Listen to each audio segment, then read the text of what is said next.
For advertisement, call 8125893028. Our Gmail maxtvtelugu@gmail.com. శ్రీపాదరాజం శరణం ప్రపద్యే. ప్రతి వారం కూడా ఒక్కో అధ్యాయంతో మీ ముందుకు వస్తున్నాను. ఈ వారం 11వ అధ్యాయంతో మీ ముందుకు వస్తున్నాను. గురుచరిత్రలోని 11వ అధ్యాయం పారాయణం చేయటం వల్ల ఎవరికైతే సంతానం లేదో వాళ్ళందరికీ కూడా సంతాన ప్రాప్తి కలుగుతుంది. 11, 12 అధ్యాయాలు పారాయణం చేయటం వల్ల ఇక అధ్యాయం మొదలు పెడదాం. మీరందరూ కూడా ఈ అధ్యాయాన్ని పారాయణం చేసి మా కమెంట్ బాక్స్లో కంప్లీటెడ్ అని కమెంట్ చేయండి. శ్రీ గురుచరిత్ర 11వ అధ్యాయం. శ్రీ గణేశాయ నమః, శ్రీ సరస్వతీ నమః, శ్రీ గురుభ్యో నమః. ఇంకోసారి చెప్పొచ్చు. గురుచరిత్రలోని 11వ అధ్యాయం. శ్రీ గణేశాయ నమః, శ్రీ సరస్వతీ నమః, శ్రీ గురుభ్యో నమః. శ్రీపాద స్వామి కానీ నృసింహ సరస్వతి స్వామి కానీ తాము భగవద్ అవతారములని లోకానికి చాటి చెప్పుకోలేదు. శ్రీరాముడు కూడా ఆత్మానం మనుష్యం మన్యే అనే మానవుడినే తలుస్తున్నాను అన్నాడు. శ్రీకృష్ణుడు తన భగవంత్ అవతారమని అర్జునుడి వంటి అంతరంగికులు కొద్ది మందికి మాత్రమే చెప్పాడు, కానీ లోకానికి చాటి చెప్పలేదు. దీనిని బట్టి నిజమైన అవతార పురుషుడు తన నిజతత్వాన్ని లోకానికి చాటుకోడని తెలియాలి. వేదవ్యాసులు వంటి సత్యదృష్టులు కొంతమంది మాత్రమే ఈ రహస్యాన్ని గుర్తించి లోకానికి తెలియపరిచారు. ఈ అవతారమూర్తులందరూ తమ నిజమైన విశ్వరూపాన్ని అంతరింగులకు ప్రసాదించి అనుభవపూర్వకంగా తమ దైవత్వాన్ని నిరూపించేవారు.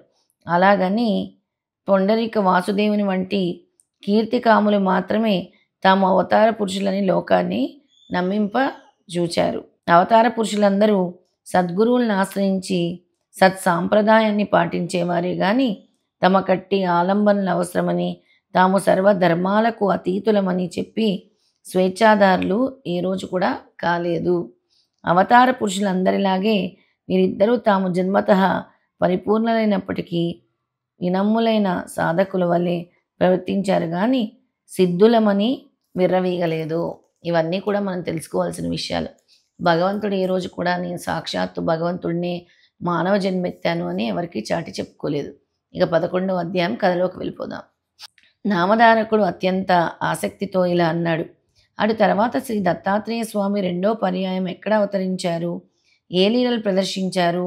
అప్రేయుడైన భగవంతుడి లీలలు మీరు చెబుతూ ఉంటే వినాలన్న కోరిక నాలో పెరుగుతూనే ఉన్నది, కానీ తరగటం లేదు. ఆ 2వ అవతార విశేషాలు కూడా వివరించండి.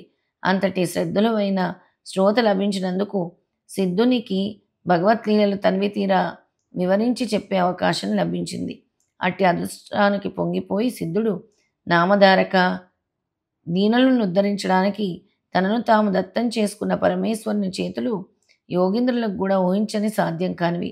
కనుక నేనెంత స్మరించినా అగాధమైన ఈ గాథలో లేవలేసమే అవుతుంది, కానీ ఆయన లీలలన్నీ చెప్పినట్లు కాదు సుమా, ఇక విను అని ఇలా చెప్పారు.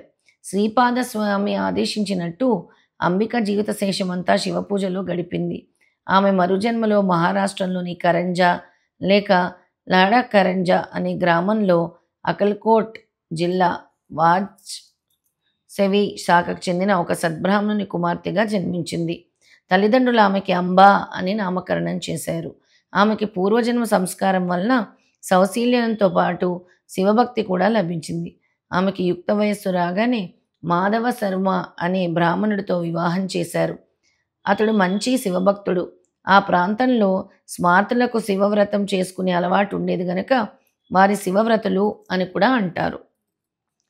పూర్వజన్మ సంస్కారానికి తోడు ఈ జన్మలో భర్త యొక్క సత్సాంగత్యం వలన ఆమె ప్రతిదినం సంధ్యా సమయంలో శివపూజ భర్తతో కలిసి శని ప్రదోష పూజ, శని త్రయోదశి నాడు విశేషమైన పూజ చేస్తూ ఉండేది. విశేషించి అంబ తన భర్తను సూర్యుని ఛాయాదేవి వలె విడనాడక సర్వోపచారాలు చేస్తూ ఉండేది. ఇలా 16 సంవత్సరాలు గడిచాక అంబ గర్భవతి అయింది. మాధవ శర్మ సకాలంలో పుంసనాది కార్యక్రమము నిర్వర్తించారు. నెలలు నిండిన తర్వాత మహామహిమాన్వితమైన ఒక శుభలగ్నంలో ఆమెకు ఒక మగబిడ్డ కలిగాడు. నామధారక, ఆ పిల్లవాడు పుట్టగానే అందరి పిల్లల వల్లే ఏడవలేదు సరికదా, స్పష్టంగా ప్రణవం ఉచ్చరించాడు. అది విన్నవారు ఆశ్చర్యపోయారు. జ్యోతిష్ శాస్త్ర విద్వాంసులు అతని జాతకం చూచి, మాధవ్ శర్మ, నీ భాగ్యం పండింది. ఈ శిశువు సాక్షాత్తు భగవంతుడే. ఇతడు మన వలె గృహస్థాశ్రమం స్వీకరించడు. చిన్న వయసులోనే సన్యాసం స్వీకరించి జగద్వంద్వోద్యకారుడవుతాడు. ఇతని చరణాలు ధ్యానించిన భక్తులకు కామధేను అవుతాడు. ఇతని దర్శనం చేతనే పతీతులు పావనులవుతారు. ఇతన్ని కన్నందువలన మీకు కీర్తి ప్రతిష్టలు, దివ్య సుఖాలు లభిస్తాయి అని దైవజ్ఞులు చెప్పారు. మాధవ్ శర్మ ఆ విద్వాంసులను ఘనంగా దక్షిణ తాంబూలాలతో సత్కరించారు. వారు సెలవు తీసుకుంటూ, మాధవ్ శర్మ, ఈ బాలునికి శ్రీ సిద్ధులు దాప్యం చేస్తాయి, నవనిధులు పరిచారికలవుతాయి అని ఆశీర్వదించారు. ఆ బాలుడు పుట్టిన వెంటనే ప్రణవం ఉచ్చరించిన సంగతి వాడవాడలా ప్రాకిపోయింది. అతను చూడటానికి జనము ఇసుక వేస్తే రాలనంతగా జనమందరూ కూడా రాసాగారు. పిల్లవాడికి దృష్టి దోషం తగలకుండా తండ్రి రక్షాబంధనం చేయించాడు. తల్లి అతనికి ఉప్పు మిరపకాయలతో దిష్టి తీస్తూ ఉండేది. వేపాకులతో కూడా దృష్టి తీస్తూ ఉండేది. తర్వాత ఒక ముహూర్తంలో ఆ పిల్లవానికి సాలగ్రామదేవ అని పేరు పెట్టారు. కానీ ఇంట్లో అందరూ అతన్ని నరహరి అని పిలుచుకునేవారు. నరులంటే అజ్ఞానబద్ధులైన మానవులు. హరి అంటే మానవుల యొక్క అజ్ఞానం వలన కలిగిన దైన్య తాప పాపాలను పోగొట్టేవాడని అర్థం. ఆ పేరు ముందుగానే ఆయన అవతారమూర్తి అని సూచిస్తున్నట్లు ఉన్నది. బలహీనంగా ఉండటం వలన అమ్మ వద్ద పిల్లవానికి పాలు లేవు. పిల్లవాని కోసం ఒక దాదిని కూడా, పాడి మేకను కూడా ఏర్పాటు చేయాలని ఆ దంపతులు ఆలోచిస్తుండగా ఆ పిల్లవాడు తన చిన్నారి చేతులతో తల్లి యొక్క వక్షస్థలాన్ని స్పర్శించాడు. వెంటనే ఆమెకు స్తవ్యం పెళ్ళుబీకి 32 ధారలుగా కారి నీలబడ్డాయి. ఆ విషయం అందరికీ తెలిస్తే బిడ్డకు దృష్టి దోషం తగులుతుంది అని వెంటనే అమ్మ ఈ లీలల్ని రహస్యంగా ఉంచింది. ఆ పిల్లవాడు ఊయల్లో పడుకోబెడితే ఏడ్చేవాడు, నేల మీద పడుకోబెడితే ఆడుకునేవాడు. ఇలాంటి లీలలు ఎన్నో జరిగినప్పటికీ తల్లి వాటిని ప్రకటింపచేయలేదు. అందువలన ఆ ప్రభువు యొక్క సంపూర్ణమైన దివ్యత్వం అందరికీ తెలియలేదు. ఇలా సంవత్సరం గడిచిన తర్వాత అతనికి ఒక మాట కూడా రాలేదు. కులదేవతలను ఆరాధించిన కొందరు మర్రి ఆకుల విస్తరణలతో బ్రాహ్మణులకు భోజనం పెట్టించమని, కొందరు రావి ఆకు విస్తరణలో భోజనం పెట్టాలని మరికొందరు చెప్పారు. మాటలు చెబుతూ అతని చేత అనిపించడానికి యత్నిస్తుండగానే క్రమంగా వస్తాయని ఇంకొందరు చెప్పడం ఆరంభించారు. అతడు మాత్రం మాటలొచ్చినా కొంతకాలం తర్వాత మాత్రమే మాట్లాడతానని మరికొందరు అనేవారు. వారందరి మాటలు విని నరహరి నవ్వేవాడు. ఎవరేం అడిగినా ఓం అన్నదే సమాధానమిస్తూ ఉండేవాడు. ఆ సంగతి విని కొందరు పెద్దలు, ఇతడు మన మాటలు వినగలుగుతున్నాడు గనక ఇతడు చెవిటివాడు కాదని స్పష్టమవుతుంది అన్నారు. అతడు మూగవాడైతే అంత స్పష్టంగా ఓం అనటం సాధ్యం కాదు కదా. అతడు మాటలొచ్చి కూడా ఎందుకు మాట్లాడటం లేదు అని కొందరు తల్లికి ధైర్యం చెప్తూ ఉండేవారు. ఆమె ఎవ్వరేది చేయమని చెప్పినా అదల్లా చేసేది. తమ కులదైవమైన దత్తస్వామికి ప్రత్యేక పూజలు చేసేది. ఇలా నరహరికి 7వ సంవత్సరం వచ్చింది. కానీ అతడు మాట్లాడలేదు. బాలుడు మూగవాడవుతాడని తల్లిదండ్రులు ఎంతో కలత చెందుతూ ఉండేవారు. ఒకనాడు అంబ అతని పరిస్థితికి కంటతడి పెట్టుకొని అది చూచి నరహరి సైగలతో ఆమెని వారించి ప్రక్కనే ఉన్న ఒక ఇనుప వస్తువుని తెప్పించి చేతితో త్రాకాడు. తక్షణమే అది బంగారంగా మారిపోయింది. ఆశ్చర్యంతో తల్లిదండ్రులు మరికొన్ని ఇనుప వస్తువులను అతని చేత తాకించారు. అవి కూడా బంగారంగా మారిపోతూ ఉన్నాయి. తమ పిల్లవాడు సామాన్యుడు కాదని, ఆజన్మ సిద్ధుడని వారు గుర్తించారు. అయినప్పటికీ ఆ దంపతులు అతడు మాట్లాడుకోకపోవడం గురించి దిగులు పడుతూనే ఉండేవారు. అతడు వేదాధ్యయనం చేసే స్వధర్మాలెన్నో పాలించగలడనే మాధవ శర్మకున్న దిగులు. పాలించగలడన్నదే మాధవ శర్మకున్న దిగులు. తల్లి ఒకరోజు అతన్ని అక్కున చేర్చుకొని కన్నీరు కారుస్తూ, నా కన్న తండ్రి, నీ మాటలు విని ఆనందించే భాగ్యం మాకు లేదా అన్నది. అది విని నరహరి వచ్చి తమకు ఉపనయనం చేస్తే మాట్లాడతానని, మొట్టమొదటగా తల్లితోనే మాట్లాడతానని సైగల ద్వారా తెలియచేశాడు.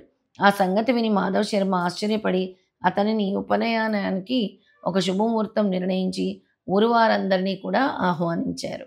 గ్రామస్తులందరూ అతడి ఆశలు అడియాసలై నలుగురిలో తలవంపులు గురి అవుతాడని తెలిచారు. కొందరు పెద్దలు మాత్రం, అయ్యా, ఆ పిల్లవాడు గాయత్రి మంత్రం ఉచ్చరించగలిగితే మనకేమి, లేకపోతే ఏమి, మనకు మాత్రం మృష్టాన్న భోజనం, ఘనంగా తక్షణ తాంబూలాలు లభిస్తాయి కదా, ఆ, అందుకే వెళ్దాము అని నిర్ణయించుకున్నారు. నరహరి ముండనము, మాతృభోజనము అయ్యాక జింక చర్మము, పసుపు వస్త్రము ధరించాడు. చెవిలో గాయత్రి మంత్రం ఉపదేశించినప్పుడు నరహరి ఆ మంత్రరాజాన్ని మనసులో జపించి దీక్ష తీసుకున్నాడు. తర్వాత అతడు తల్లికి నమస్కరించి ఆమెను భవతీ భిక్షాందేహి అని భిక్ష కోరి మొట్టమొదట ఆమెతో మాట్లాడతానని తల్లి తానిచ్చిన మాట నిలబెట్టుకున్నాడు. తల్లి మొదటి భిక్షమిచ్చి ఋగ్వేదం పఠించు అనగానే నరహరి అగ్నిమీసే పురోహితం అని ప్రారంభించి ఋగ్వేదంలోని మొదటి మంత్రం చెప్పాడు. అంబ రెండవసారి భిక్షమిచ్చి యజుర్వేదం పఠించు, ఆచారం పాటించు అనగానే నరహరి ఇషత్వ అని ప్రారంభించి యజుర్వేదంలోని మొదటి మంత్రం పఠించాడు. తల్లి మూడోసారి భిక్ష ఇచ్చి సామవేదం పఠించు, ఆచారం పాటించు అనగానే నరహరి అగ్ని ఆయాహి అని ప్రారంభించి సామవేదంలోని మొదటి మంత్రము గానం చేశాడు. అది వినగానే తల్లిదండ్రుల ఆనందానికి, సభలోని వారి ఆశ్చర్యానికి అవధులు లేవు. జీవితంలో మొదటిసారి మాట్లాడడం పునవచ్చరణ. 3 భిక్షలు అయ్యాక ఆయన 4వ వేదం కూడా చదివాడు. ఆయన భగవత్ అవతారం అని తెలుసుకొని అచటి బ్రాహ్మణులంతా నమస్కరించారు. సర్వశాస్త్రాలకు జన్మస్థానమైన ఆ ప్రభువుకు ఇది ఒక లెక్కలోనిది కానే కాదు. క్రతువు పూర్తిగా వచ్చింది. మాధవ శర్మ దంపతులు అమితోత్సాహంతో ఉన్నారు.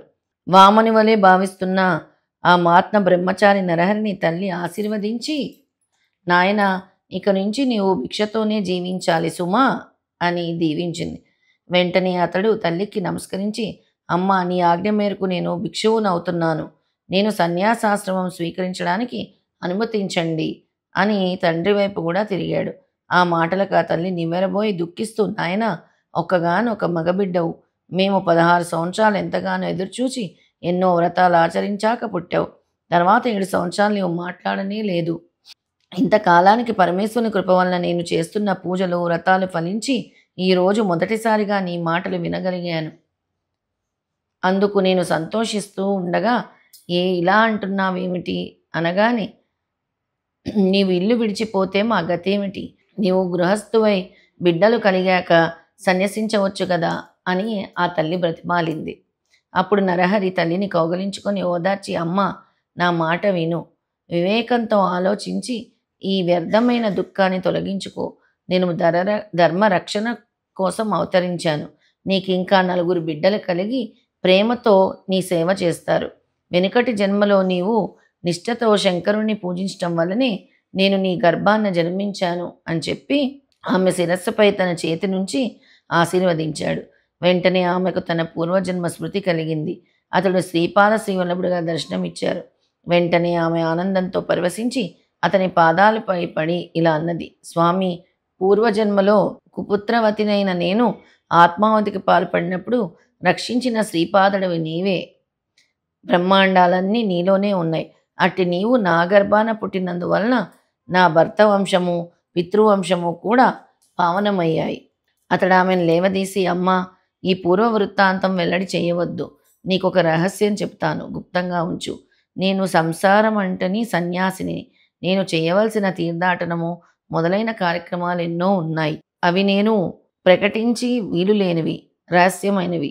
ఈ కర్తవ్యం నాకు తప్పదు కనుక నేను ఇంట్లో ఉండ వీలు పడదు. కనుక నీవు అనుమతిని ప్రసాదించు అని కోరుకున్నాడు. ఇంతటితో ఈ 11వ అధ్యాయం సంపూర్ణం. శ్రీ దత్తాయ గురువే నమః. శ్రీపాద శ్రీవల్లభాయ నమః. శ్రీ నృసింహ సరస్వతియే నమః. ఈ అధ్యాయం పారాయణం చేయటం వల్ల సంతాన ప్రాప్తి, సుపుత్ర ప్రాప్తి కలుగుతుంది అని మన గురుచరిత్రలో తెలుపబడి ఉన్నది.